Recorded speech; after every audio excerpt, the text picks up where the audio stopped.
गुलमर्ग में ताजा बर्फबारी हुई। ताजा बर्फबारी ने बर्फ मिशनरी की मुश्किलें बढ़ा दी है। जगह जगह बर्फ हटाने का काम जारी है। ताजा बर्फबारी से ठंड में भी इजाफा हुआ है। वहीं पर्यटकों के लिए यह बर्फबारी खुशियों का मौका लेकर आई है।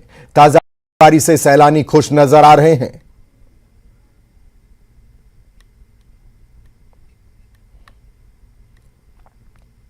रामबन जिले के दलवाहा संगलादान में भूस्खलन के कारण लगभग 16 घर पूरी तरह से नष्ट हो गए हैं और दर्जनों अभी भी खतरे में हैं। पीड़ित इस ठंड के मौसम में और अस्थायी तंबुओं में रहने को मजबूर हैं। घटनाओं में वृद्ध लोग भी परेशान हो रहे हैं। वहीं विशेषज्ञों भी चिंता जाहिर कर रहे हैं। डोडा जिले के ठाठरी के बाद ताजा मामला रामबन जिले के दलवाहा के डगसर संगलदान का है। पिछले 3 दिनों से लगातार हो रहे भूस्खलन से 16 घर पूरी तरह से तबाह हो गए हैं, जबकि कई मकान पर अभी भी खतरा बना हुआ है।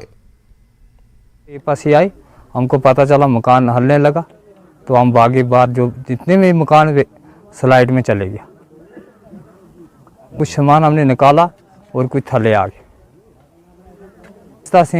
परिवार में कोई 10 हैं, कोई 8 हैं, कोई 9 हैं। हमारे लिए कोई गवर्नमेंट के से हम अर्ज करते हैं, हमारे लिए कहीं ठिकाना बनाए। डीवी साहब ने बोला जी उधर आगे जंगलात वालों के पास उधर टेंट लगाओ, उधर हम टेंट लगाए। हमारे पास माल है, उसको लेकर कहाँ जाएंगे। बस्ती को जो है पूरी तरह से इस पसी ने अपनी लपेट में लिया हुआ है। जो उनके पास था वो उन्होंने किया। टेंट वगैरह जो है उन्होंने अभी तक हमें यहाँ पे प्रोवाइड किए हैं, वो फॉरेस्ट एरिया में लगवाए भी हैं, लेकिन वो नाकाफ़ी है। इस वक्त इनके घर सब चीज़ें जो हैं वो उजड़ चुकी हैं, आशियाने इनकी बिल्कुल ख़त्म हो चुके हैं। उसके साथ साथ जो इनके पास लैंड वगैरह थी वो भी बह चुकी है इस पसी में। तो ना इनका कोई ठिकाना अब रहा है, ना इनके पास कोई और खाने पीने की कोई व्यवस्था मौजूद है।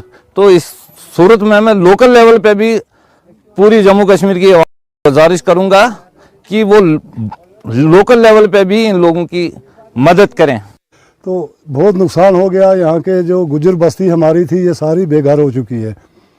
तो इसलिए जामिया से गुजारिश है कि इनके लिए कोई बंदोबस्त ठीक तरीके से किया जाए, और बाकी अवाम से भी अपील करते हैं हम कि वो भी इनकी कोई मदद करें ताकि इनका कोई सहारा बन सके। अब कोई टेंट शेंट लगाए हैं इधर फॉरेस्ट लैंड में, तो वो भी आर्जी है।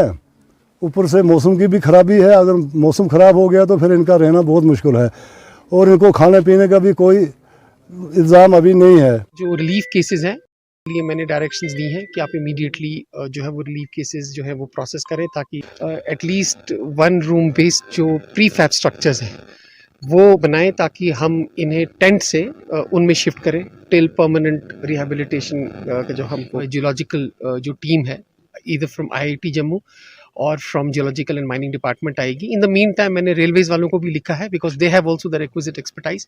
वो आके देखेंगे कि एक्टिविटी क्या, but it looks to be geological events होते रहते हैं। We are in a zone which is one of the highest youngest mountains. Already हमने 33 kV लाइन बंद कर दी है इस वक्त।